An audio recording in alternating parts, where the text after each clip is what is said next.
I used to be the person everyone pointed to when something messy needed handling. Taxes filed early. Emergency fund. No credit card balance. I'm not saying I was smug, but I definitely believed I was in control of my life. When my Uncle Ray died, the lawyer's email subject line was bland. Estate packet available for pickup. I expected a sentimental watch, maybe a letter. Ray was the family's eccentric. The guy who wore old boots to weddings and never explained what he did for work.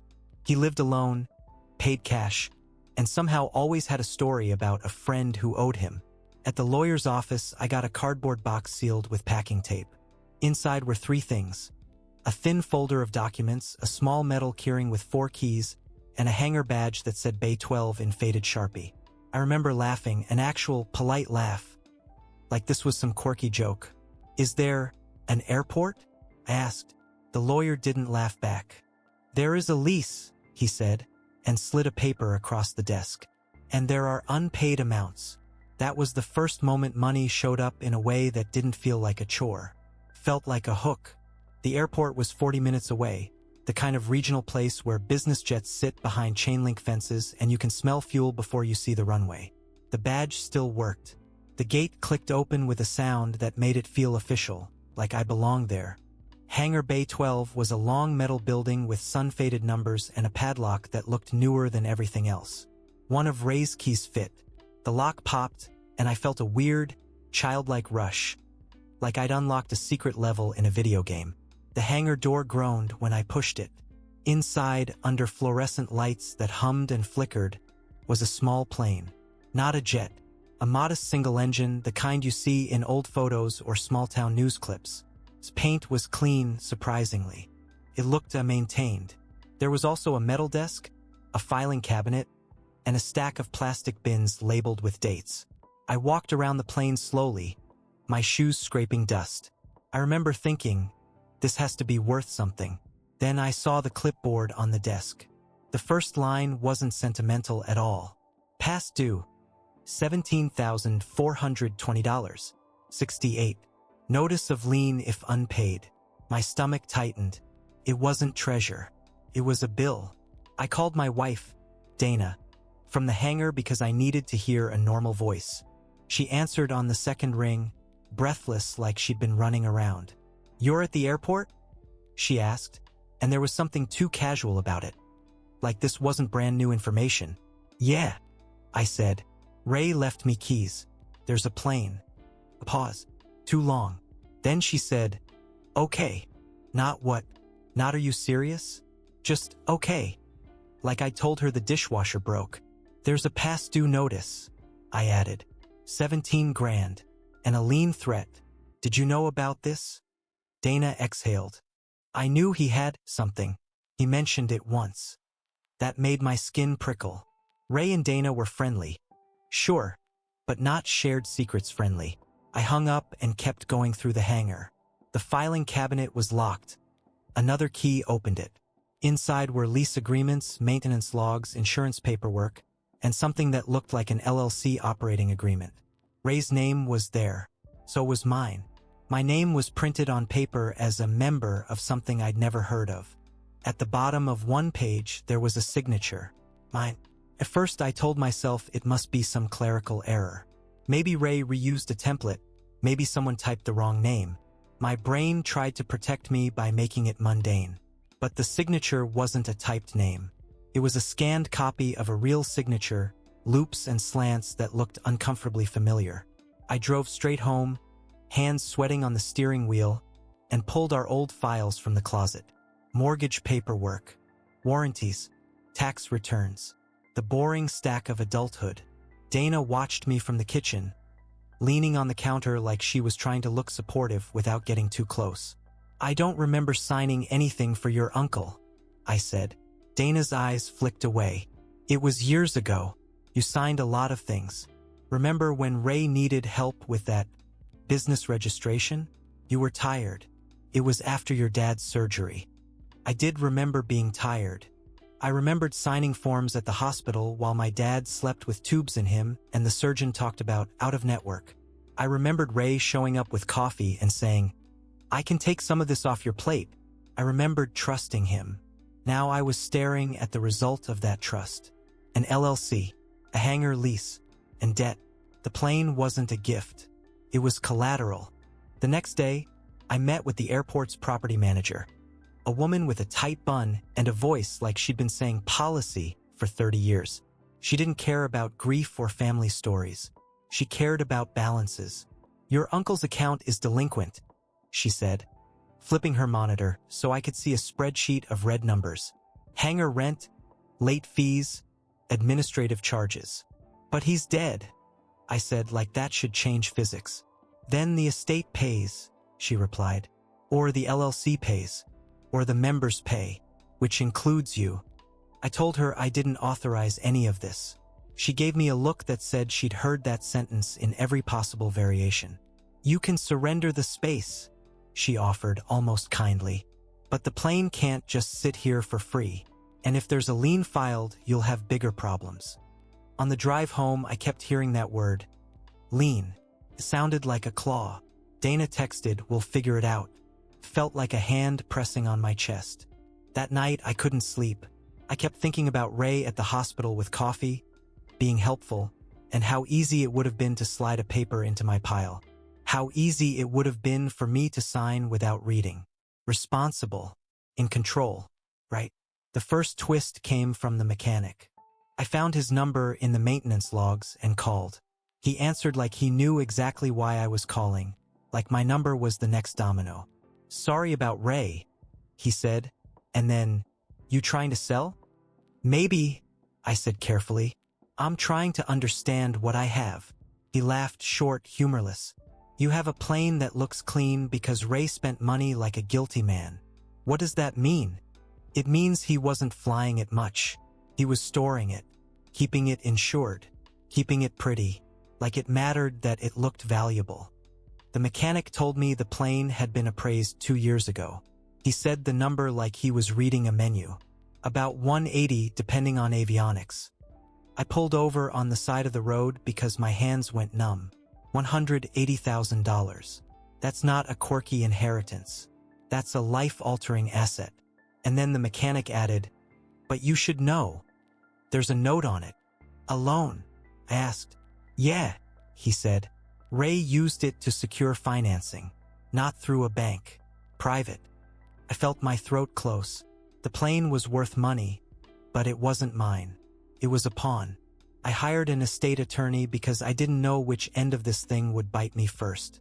The attorney was calm in a way that felt almost offensive. "People do this all the time," she said. "They hide debt in LLCs. They tie it to assets. They let someone else discover it." "Someone else," I said. She tapped the paper with my name on it. "You." She explained it like a math problem. If I was a member of Ray's LLC, I could be liable depending on the operating agreement. If my signature was legitimate, I might be on the hook. If it was forged, we could fight, but fighting cost money too. "So what do I do?" I asked, trying to keep my voice even. "You gather information," she said. "You find the creditors. You don't sell anything until you know who has claims." At home, Dana offered to help. She brought me a mug of tea and sat close, her knee touching mine. "I hate this for you," she said softly. Something about her tone made my skin crawl. Not because it was cruel, but because it sounded practiced, like she'd said it before. That night, when she thought I was asleep, I heard her in the hallway whispering on the phone. "I know," she said. He found the hangar. The second twist arrived in the mail. A demand letter from a company I'd never heard of, printed on paper that tried too hard to look official. Balance due, $96,000. Secured by aircraft collateral. Failure to pay will result in repossession. Repossession. Like the plane was a car with missed payments. I confronted Dana with the letter. I expected shock. I expected her to say, "What is this?" Instead, she read it quietly, lips pressed together, and handed it back like it was hot. "How long have you known?" I asked. Dana blinked hard. "I didn't know the amount." "That's not what I asked." She sat down slowly at the kitchen table like her legs stopped working. Then she said, "Ray helped us." I laughed once, sharp. Helped us how? Dana's eyes filled. When my mom got sick. When insurance didn't cover the infusion treatments. You remember the panic. The credit cards. The second mortgage you refused. I remembered being the rational one, the brakes on the car. I remembered saying, "We can't destroy our retirement for this." I remembered Dana crying in the shower so I wouldn't hear. "Ray gave me money," she whispered. "He said it was a loan. He said he had investments. He said not to burden you." My mouth tasted like pennies. "How much?" Dana stared at the table. 60,000. The air went thin. Ray didn't just leave me a hangar. He financed my marriage behind my back. I felt two things at once. Rage and relief. Rage that Dana hid it. Relief that my wife didn't choose debt over her mother without help. And then the anger found a new target, me. Because if Ray gave Dana 60,000, and the demand letter said 96, then the difference wasn't just interest. It was something uglier. What did Ray want? I asked. Dana flinched. Nothing. I didn't believe her. Money like that always wants something. I went back to the hangar and dug through the bins labeled by date. Receipts, cashier's checks, notes written on yellow paper. I found one envelope with Ray's handwriting. For Dana, keep him safe. Safe. Like I was a hazard to be managed. In another bin, I found a ledger. Ray tracked everything. Amounts, dates, names. It wasn't a casual loan list. It was a system. People owed him money. And he owed money to other people. Ray wasn't the eccentric uncle who paid cash. Ray was a private lender. And I, responsible, controlled me, was listed in his ledger too. Not as a borrower. As a backstop. The third twist was realizing the hangar wasn't about flying. The plane's logbooks showed very few hours in the last 5 years. But payments kept being made: insurance, rent, maintenance. It was like Ray was keeping a piece on a board, not using it, just keeping it valuable. I called the number on the demand letter. A man answered who sounded like he chewed ice for fun. "You're the nephew," he said. "You got the keys. Who are you?" I asked. "Someone your uncle borrowed from," he replied. "Someone who doesn't like surprises." I told him I was sorting the estate. I told him I was trying to do this properly, like a grown man negotiating a crisis. He chuckled. "Your uncle didn't borrow for fun. He borrowed because he was overextended. He promised me payback from a big note he held." "A big note?" I asked. There was a pause, like he was deciding how much to say. "From you." My ears rang. "I never borrowed from Ray." "No," the man said.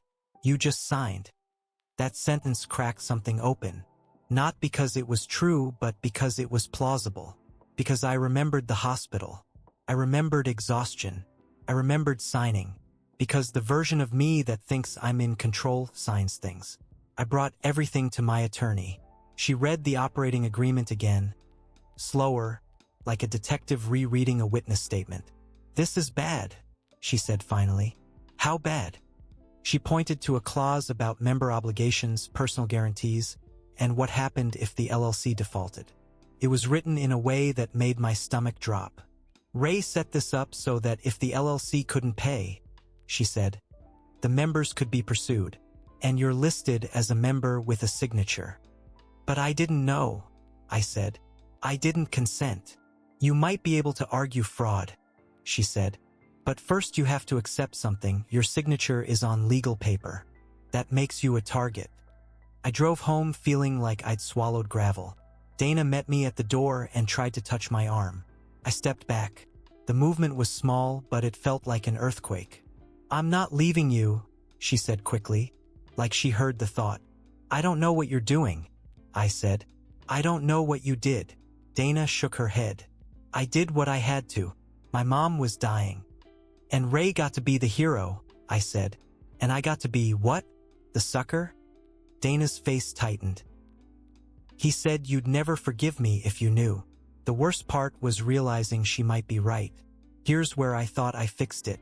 The false resolution. The moment I got cocky again. The attorney suggested selling the plane to pay the hangar debt and negotiate the private note. If the plane appraised around 180 and the claims were under 120, we might actually come out the other side with money left over. Money left over, like a reward for surviving. I hired a broker. Within a week, we had interest. A retired guy in Arizona who wanted a clean, well-maintained aircraft. He offered $175, pending inspection. For the first time in weeks, I breathed.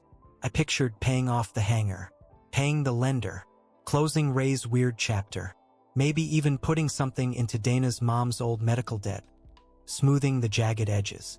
Dana cried when I told her.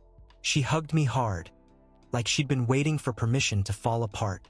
"I'm so sorry," she whispered into my shoulder. I let myself believe it was over. I let myself believe money could solve the problem money created. That was my mistake. The fourth twist hit during escrow. The broker called me and said, "Hey, there's a title issue. Planes have titles the way cars do, and apparently you can't just sell one without clean ownership." A federal database showed a filed security interest I didn't know about. Not the private lender. Someone else. A second lien. Older. Bigger. The amount made my vision blur. $312,000. I laughed like a maniac in my own kitchen. Phone pressed to my ear, because my brain couldn't make it real.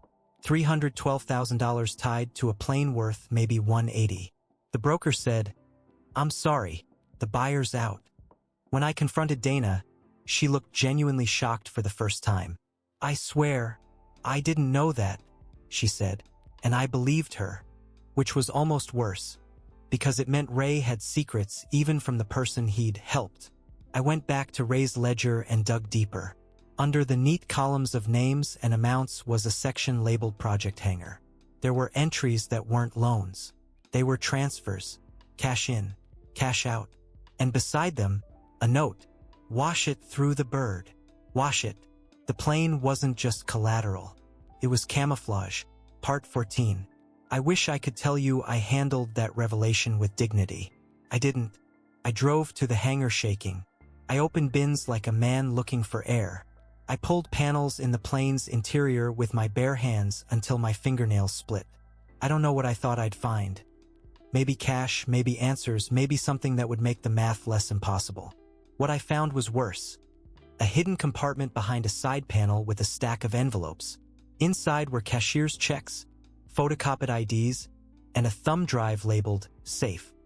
My hands were so sweaty the plastic slipped. I sat on the hangar floor, back against the plane's tire, and stared at those envelopes like they were snakes. I took the thumb drive home and plugged it into my laptop. It was spreadsheets, names, social security numbers, routing numbers, loan applications. My name showed up again and again, not as a member of an LLC, but as an applicant, as a guarantor, as a signature. Ray had used me as a clean face, the responsible nephew, the steady credit. And the horrifying thing was, parts of it worked because I was that guy. I really did have good credit. I really did sign things without reading when I trusted the person handing them to me. I wasn't just betrayed. I was useful. I turned everything over to my attorney and, eventually, to federal investigators. Saying that makes it sound neat, like a Netflix episode where the music swells and the truth wins. In real life, it was ugly. They froze the estate. They told me not to touch the hangar. The airport filed formal notices. The private lender threatened to sue me personally. My attorney used phrases like potential exposure and identity fraud, and I started waking up at 3 a.m. tasting metal, scrolling through my credit report like it was a crime scene. Dana moved into the guest room, not because I told her to, but because sleeping next to me became unbearable. Some nights I heard her crying so softly it felt like the house itself was leaking. Her mom died 2 months later. At the funeral, people hugged Dana and told her how strong she'd been. I stood behind her like a prop, hands folded, jaw tight, watching the cost of help ripple outward. The plane is still in that hangar as I write this, technically. A locked, gleaming object full of paperwork and poison. A thing that looks like freedom but is really a debt magnet with wings. And here's the financial truth that changed how I see everything, including myself. I built my identity around being the responsible one because it made me feel safe. It made me feel superior. It made me feel like money couldn't hurt me if I managed it correctly. But money doesn't just punish the reckless. Punishes the trusting. Punishes the proud. It punishes the people who think they're above being tricked. Ray didn't just leave me keys to a hangar. He left me a mirror. And when I unlocked that door, I didn't just find a plane. I found out what my control was actually worth.